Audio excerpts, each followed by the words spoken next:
What is up everyone, welcome back to another figure review, and today I'm taking a look at this right here, and of course this is the Variable Action Heroes Mewtwo.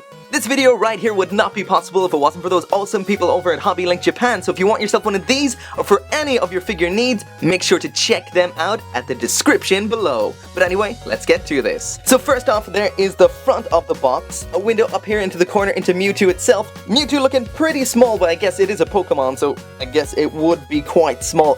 I'm not sure what scale this is to. Does it say there on the front anywhere? Usually things like this are around 1/12 scale, but it doesn't say anything. There is the right-hand side of the box. Down there it shows everything that it comes with. Thankfully this comes with a stand. One of my major complaints with the other variable action figures, the one-piece ones, is they didn't come with a stand. This one does, thankfully, because in honesty, I really do feel all figures need a stand of some description.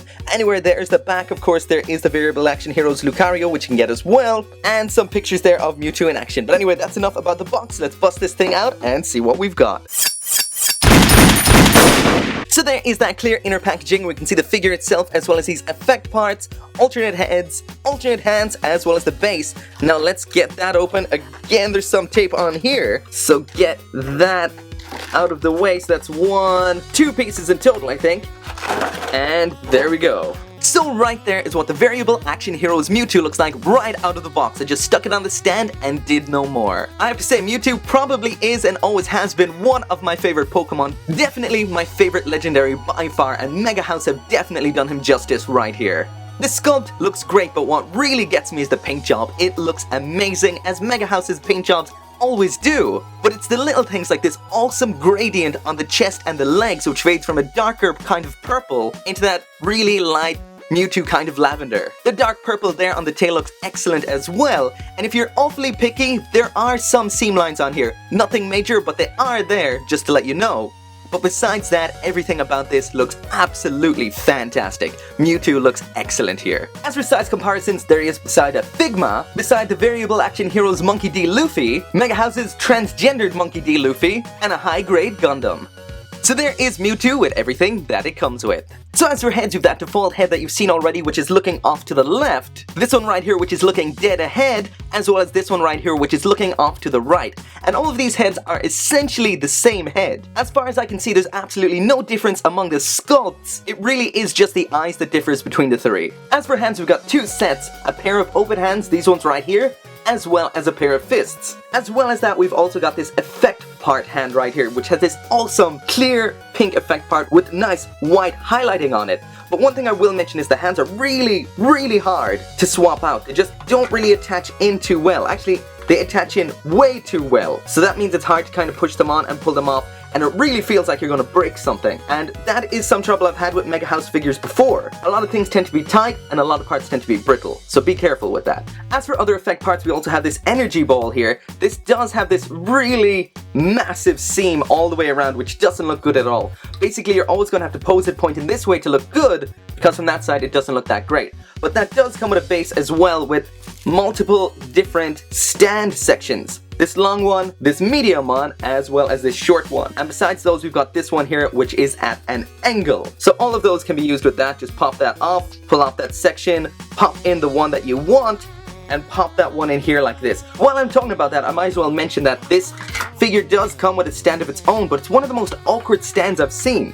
I know I've complained before about figures like this, variable action figures coming with no stand, but this one right here has this thing on the end. It's not a complete kind of claw type thing. It doesn't go all the way around the waist. So basically it can only kind of relax into it a bit, or maybe scissor onto it, sort of, but it doesn't really hold too well. I find that you pop them in the base, you close this, but it doesn't really hold it the way that you want it. If it went all the way around, it would be better, but personally I'd prefer a hole in the back that just the stand sticks into. It's much more secure. Some people don't like it because they don't like a hole in the back of their figure. They prefer it to look complete like this, but I don't know, I think it's a worthwhile trade-off, because this thing is just kind of a nightmare really. Last up then is the fireball effect part, and I was wrong. I thought this was the only one attached to a hand. This one is too. There is the hand in there. From looking inside, this appears to be a left hand, so I guess it pops on here.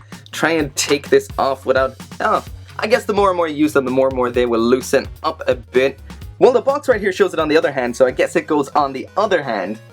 But either way, you're not really going to notice once it's attached because you're not really going to be seeing on the inside. So I guess that should go on that one, not here, but I guess once it's attached, you're not really going to see the hand, so it doesn't matter. But I'll stick it on the other side.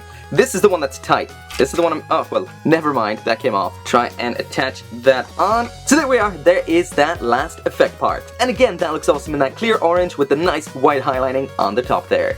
Okay, so now moving quickly onto articulation, and this is going to be a bit of fun because this is probably one of the most unusual figures I've looked at in a while. Usually they're all like humans, people, so the articulation is usually pretty much always the same, so hopefully it'll be a little more interesting this time around. Okay, so starting now at the head, there it is all the way up, there it is all the way down, so that's all you get there.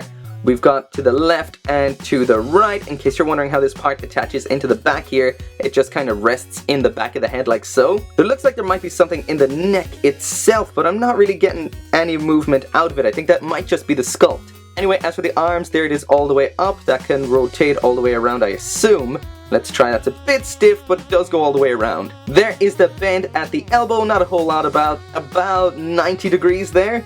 As for the wrist, that's those typical kind of ball joints, so you get probably everything you would want out of those. Next then, the waist, there it is all the way to the back. There's the ab crunch to the front, so again, not too bad there. There is side to side. Seems to be a lot more down here than there is up here. Oh wait, there is a lot up there, so there's a lot more to that. It just is a little stiffer up here than it is down here, so it's more likely to give at this section than it is here. But that is an impressive ab crunch right there. So one more time, there it is all the way to the front as well as all the way to the back. Next then is those legs, so there's the kick all the way up to the front. I felt like I broke something there, but I don't think so. So that is all the way up to the front, so it can go all the way around. There is this little cuff section in here that moves around as well. There's it to the back, so again, it pretty much goes all the way around there. There is all the way out, so he's not going to be doing the splits, and that looks really strange with these cuff parts. There they are all the way in. Next now, the bend at the knee here. So there that is all the way back, so not too bad. All the way forward, all the way back. That's not bad. That can rotate at any point here or here because of the style of joint. And then the bend at this other section here, there's it all the way down, all the way up. So let's straighten that leg out all the way. There we go. Let's bend that all down, and that's that. Next down here, the ankle, or I guess this technically would be the ankle. This would be the toes, wouldn't it? That's essentially like one big foot. Actually, that would really be funny to have them like that. Check out those feet. But anyway, there is the bend all the way up and all the way down. Of course, that can rotate around at that point. So flipping it around to the tail, and we've got 1, 2, 3, 4 joints in here altogether. This one here doesn't feel like it does a whole lot. Maybe a little bit side to side in there, I think.